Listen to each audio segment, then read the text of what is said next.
So the question I want to ask you today is, do you know who you can trust? You know, in this life, we face a lot of disappointments. In this life, we face hurts. We face all different types of obstacles in life.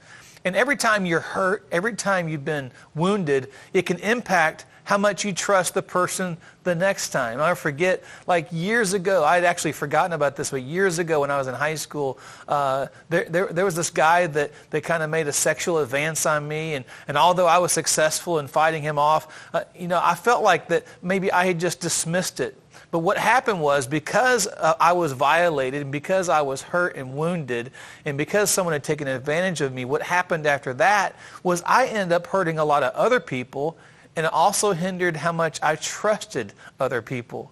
And see, that's why Jesus came and he declared to us, I am the good shepherd. I'm so thankful he didn't just say, I am the shepherd, but he says, I am the good shepherd. And he's a good shepherd that we can trust in. Maybe you've been hurt. Maybe you've been abused. Maybe you've been disappointed. Maybe somebody just let you down. Maybe you came from a divorced home or a dysfunctional family, and you were just so disappointed that even now it's hard for you to trust somebody else in a relationship or trust somebody else in a friendship. But when you discover, as I discovered, the good shepherd, that he is a good God, and he only wants good things for us, then we can rest in that promise and we can trust in him. And when we begin to trust in God as the good shepherd, then we can discover how we can trust other people, which is the most important part of every relationship. So it can be hard to trust people who hurt you. It can be hard to trust people who betray you. And you don't have to necessarily enter back into that relationship, but focus on Jesus. And he will allow you to start trusting people, the right people, at the right time. See, I've discovered that people are going to fail me. You know, people are going to fail you. There's going to be disappointments. People are going to let you down. Why? Because we are all sinners, and people will fail you. But here's the good news. Our Jesus will never fail you.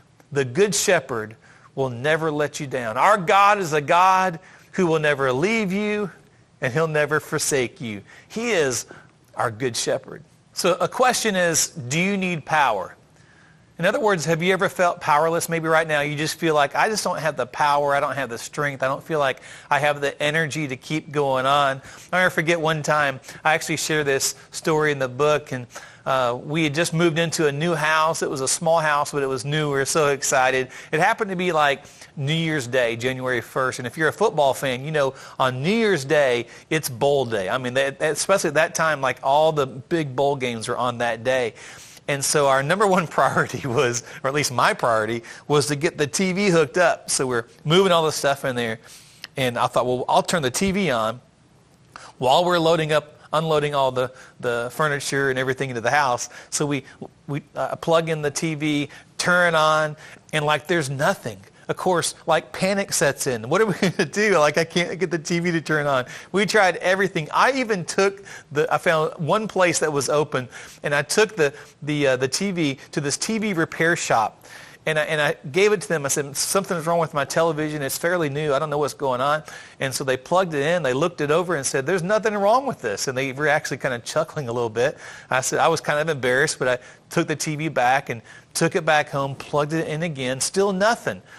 And then finally, we were bringing in all the furniture and unloading everything into the house. And my sister-in-law says, what does this switch do? And flipped this switch, and all of a sudden the television came on. I'm like, wait, what did you do? What was that?